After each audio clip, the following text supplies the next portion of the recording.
Okay, hello Facebook. This is Kyle Gerardo again, live here at Kitchen Talk, and I'm going to introduce my special guest to you. But first, I want to just ask a question to everyone out there. Have you ever been stuck, maybe in a job, or maybe having to complete a task, and you just did not feel confident enough to do it? You felt maybe beat down, maybe things just were not going your way. Every time you turned around, there was something else. It felt like there was a monkey on your back.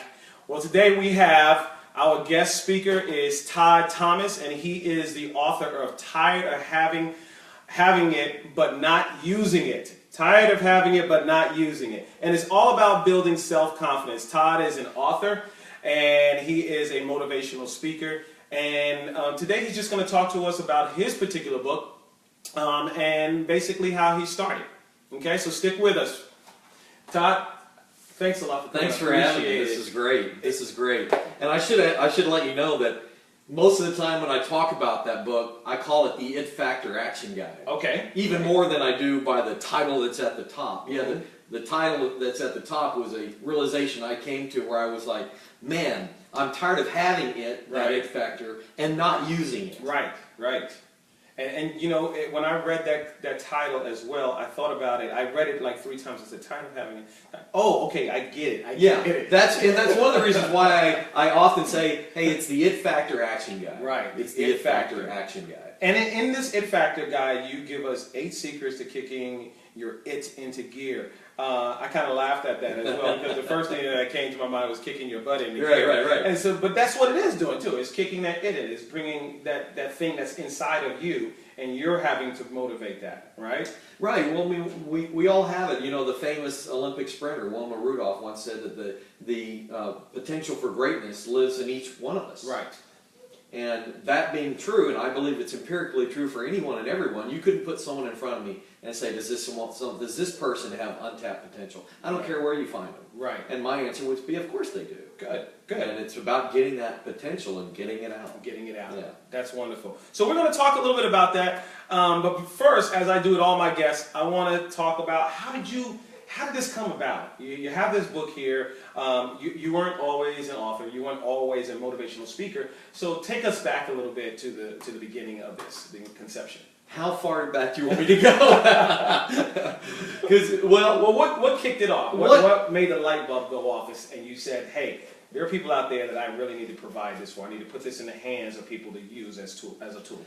I've been working in the athletic arena for a long time, mainly baseball and softball players as a hitting instructor, a baseball coach, and teaching them how to hit. Mm-hmm. And I've been doing that for many, many years. Around 2006, I decided to actually start charging for it. Well, that's a good thing. And start making a little bit of a living at it. Yeah. Well, even a few years into that, while I did have some players that were wildly successful, there was a good number of them that I would call batting cage all-stars. Okay. They could do it in the batting cage, but when they stepped between the white lines, they were mental train wrecks. Okay. And that bothered me as their coach. I want them to succeed. Right. So I thought, okay, if they can do it in the cage, but they can't do it in the game, where's the problem? And in real life, people call that choking. Yeah. Well, it's between your ears. Right. You know, here's where you are. Here's where you want to go. What's in the middle is what's stopping you. Right. And so once I decided, you know what, I'm going to expand myself. I've been in the personal development, reading those sort of things and studying for years. Mm-hmm. But I decided, you know what, I'm going to get even more deeply involved and start teaching it as well. And so what I did was I started teaching the mental aspects of the game. So when you said you were into that, you were reading these books for motivation for yourself? For years. Okay. Who were some of the people that you Well, Zig Ziglar. Okay. Everybody loves Zig. Everyone knows Zig. Yep, I've read a number of Zig's Dallas, books. Texas. Yep. Mm-hmm. See You at the Top was one of his best ever. Dr. Maxwell Maltz. Okay. His book, a lot of people know that name, but his book Psycho-Cybernetics is one of the, a lot of people have heard of it just vaguely, and some, like me, have been just all over it for years. Mm-hmm. It's really one of the most powerful personal development, self-development books ever written. In fact, a lot of what's written in that book, because it was written many years ago, kind of like Think and Grow Rich, a lot of what's in that book, what you see out there in the self-help world today, has its origins back to psycho-cybernetics. Okay. Does he talk about paradigms shifting or anything like that in there? That's not his big deal, although that certainly is involved. Bob Proctor talks a lot about shifting paradigms, but Dr. Maxwell Maltz was very much in shifting your self-image. Okay. And self-image conditioning and development, because right. you'll never really permanently outperform the self-image the way that you see yourself. And we'll talk about that later, because that was one of the questions I had. Yeah, sure. Okay, so just go ahead and tell me again about... So I started teaching the mental aspects of the game to my players, and what I found is I had players, again, that were mental train wrecks that started being solid performers. And not letting the mental side of the game, tear them down anymore. Right. And what I discovered was that I loved that part. I liked the mechanics and all that kind of stuff, but I really loved the mental part more. Okay. And so I really kind of refashioned myself, starting about 2008 to 2009, into a mental performance coach. And while I still do give lessons, I still teach the mechanics. Right. Every player that comes to me, or athlete, will tell you the first thing I start talking to them about is the mental part of the game. And that is the number one thing. Confidence is number one, timing is number two, mechanics is number three. Okay. And so confidence certainly falls into that mental, and I believe confidence, timing, and this is related, say, to baseball in this case. It could be, you could relate it to differently, but definitely confidence is number one, regardless of what sport you'd be talking about. Confidence, timing, and then mechanics. It's interesting that you put the mechanics third, and at the end, and I'm sure you probably have been with quite a few people who always want to put that as the first thing. Oh man! Does he have the skill? Does she have the skill first? And do they have the potential? Now let's go ahead and work on those things. They get so wrapped up in the mechanics part that they get their mind so busy. That it's more harmful than it's helpful. I was going to ask you that. Now, when you first start talking to someone about confidence, let's take it back. Sure. You were introduced to a particular athlete. Okay, they get to meet you and they want to know if you can work with them, make them better. I'm assuming that's how it probably went. So the first thing you did was what back then? Did you say, hey, kid, let me see you swing? Oh, yeah. Okay. Let me see your swing. And then I would start getting into the different dynamics of a proper swing, the proper mechanics. Here's what the pros do. Here's what the best college players do. Here's what the best high school players do. Here's what the worst do. And what I'm going to do is teach you what these guys do, the best players. And it was all about the mechanics. And so then when did you actually approach them and say, hey, let's have a talk so you could figure out what was going on in here? Well, how did that Once I noticed that they could do it very well in the batting cage, but then when I would get the report of what was going on in their games, it wasn't happening. They stepped between the white lines and they were just thinking too much. That's the biggest detractor to mechanics, is thinking too much. In-game performance. You gotta trust. It's part of confidence, is trusting. So where do we go from there then? Take us through your process. You found out that, hey, I was really expecting this kid to take off and do some things. Found out that when they got in the box, they weren't performing, they choked. So then how did you approach the confidence thing mentally? The mental confidence. Well, I just started talking to him. I would explain to him, all right, listen, we've been working on your mechanics for quite some time. I think you'll agree. We looked on the recordings. You look great. Your mechanics are fine. There's nothing wrong with your mechanics. Okay? Where they're falling apart is when you get in the box and you start thinking too much.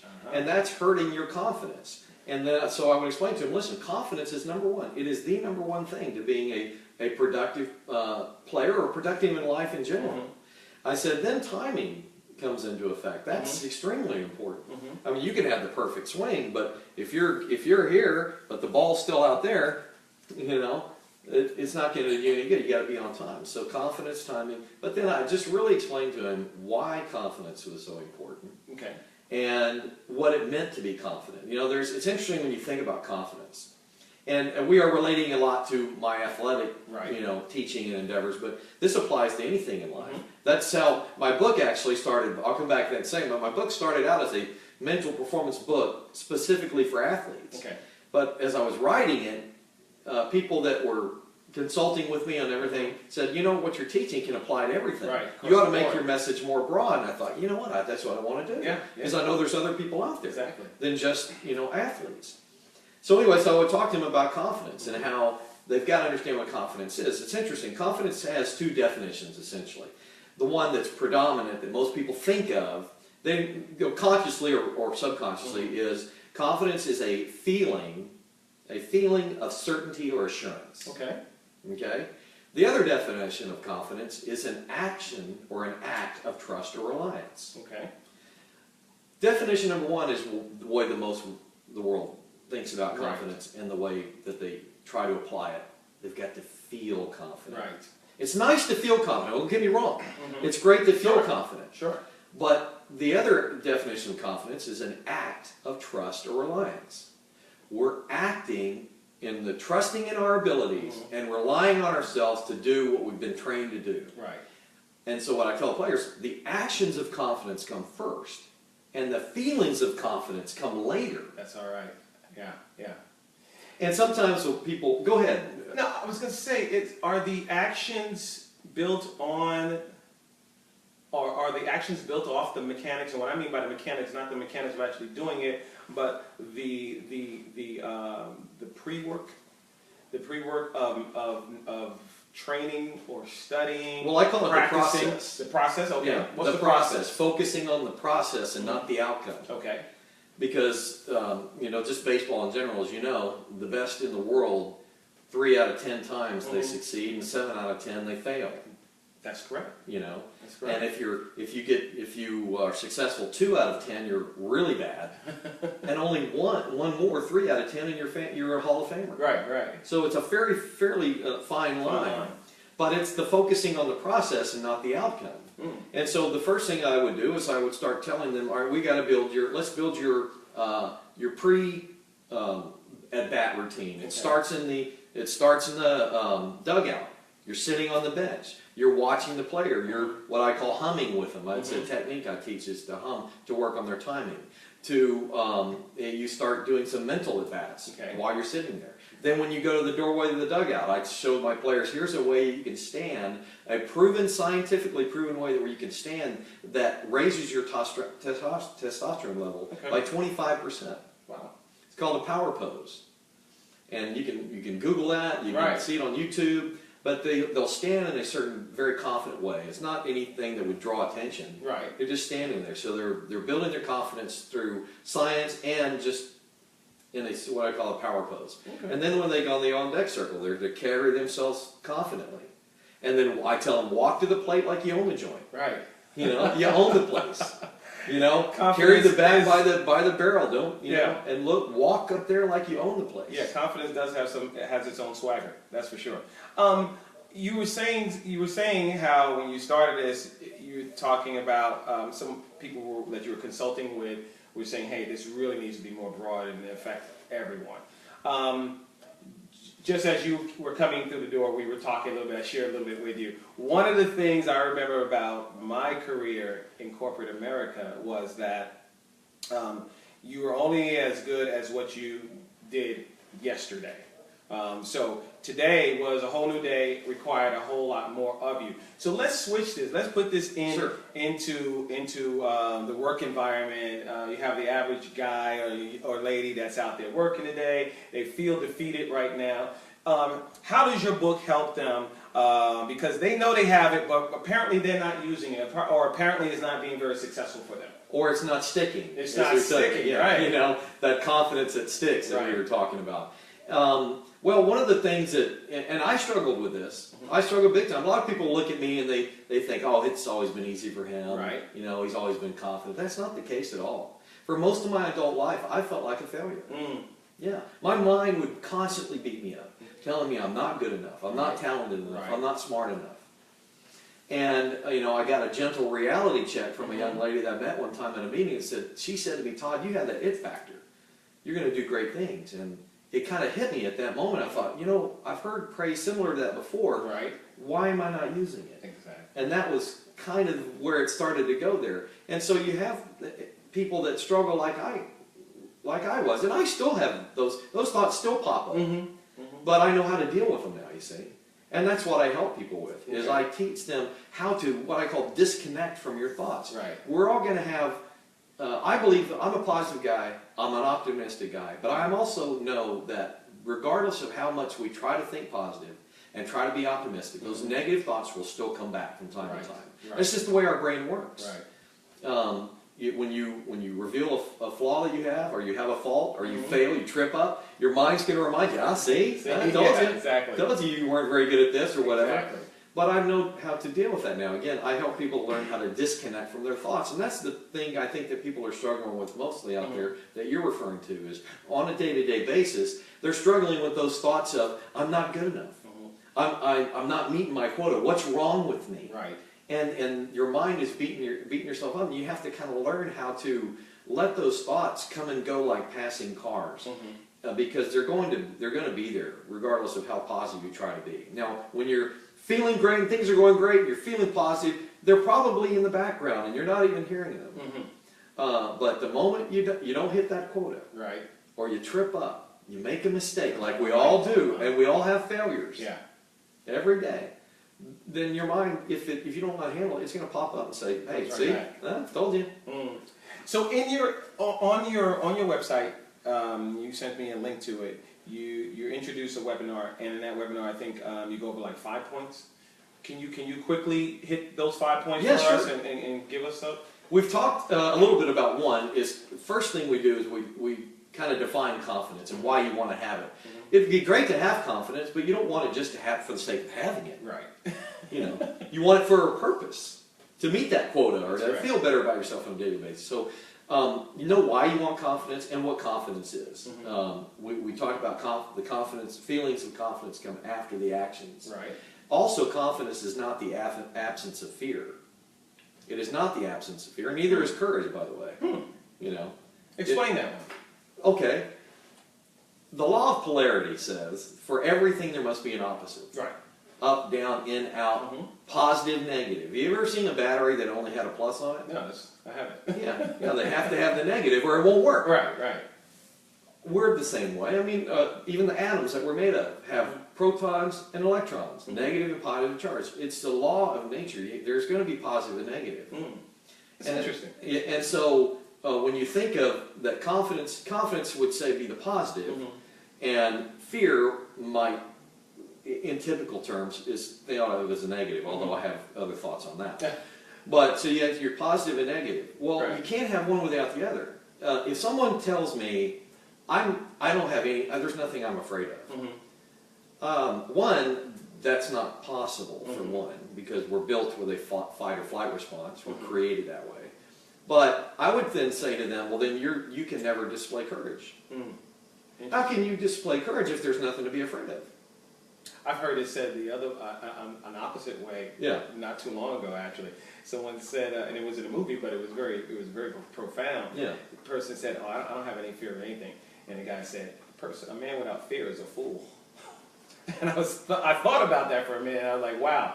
That was in a movie? Yeah, that was in a movie. I can't remember the movie I was watching, but I was thinking, wow, that is very profound. Well, how could you walk around without fear of something? Yeah, here's the truth about fear. I don't want to go down that unless you want to come back to it. But any time you and anyone, steps out of our comfort zone and faces a genuinely challenging situation, you're going to feel fear. Now, you may call it nerves, fear, performance anxiety, all kinds of things. The bottom line is it's your fight or flight response. It's fear. It's not a sign there's anything wrong with you. Right. It's a sign that you're normal. Yeah. Yeah. Fear is normal. Yeah. And so confidence is not the absence of fear. So to kind of get back to the steps, sorry, I didn't mean to. No, that was great. I like that. I like that. So we first define what confidence is, identify confidence challenges, and then step 2 is learning how to disconnect from our thoughts. Okay. That's that our mind is a double-edged sword. It's for us sometimes, and sometimes it seems like it's against us. Right. And you have to learn. It's a powerful psychological skill to be able to do that. That's what I was going to say. Give us one tidbit. Give us one nugget. How do we do that? What does that look like? Absolutely, absolutely. I love doing this, and this is going to come off kind of funny too. Okay. It's somewhat humorous, and in some ways it should be, because when you're disconnecting from your thoughts, if you can kind of get a little chuckle out of it, it helps you realize, oh yeah, my thoughts all they are words and pictures in our mind. Okay. That's all. and they don't have to define who we are, how we behave. So how do you do that? What I do, what's been successful for me, and one of the ways I teach some clients, now one technique doesn't work for everybody. Okay. That's why I have dozens of them. But I will say, when I have an unhelpful thought or a negative thought, I call it unhelpful, because it doesn't matter whether it's true or not. Right. It could be true, but if it's not helping me reach my goals or live by my values, it doesn't matter. So if I have an unhelpful thought, I will repeat that thought to myself in my head or out loud in my best Yoda voice. No kidding. Yeah, I will say, I'm going to do it. I'm going to do it. It's Sure, kind of funny. I know. You guys want to hear the Yoda? Yeah, yes, okay. Because I actually do a pretty good Yoda voice. I'll go, no good at that you are. No, actually pretty good. I actually don't do the backward sentences like Yoda does, like I just did right there. I'll do, so you're not very good at this, are you? Right. And then I'll usually follow that up with, it's the I'm not good enough story again. All right, thanks, mine. And what that did for me was help me have a distinct line of separation between what my thought was and who I am. Right. And it helped me not to let that thought define who I am or how I behave. That is actually good. I like that. So you actually get to separate the you from the fear. Yeah. And bring yourself back to reality and say, hey, come on, wake up, kind of thing. Exactly. That's good. I like that. Go ahead, continue. Right. Great. And so I'm not overly. Well, I guess you asked me for a technique. So step 2 is learning how to disconnect from our thoughts and doing that in a powerful way and on a regular basis. Because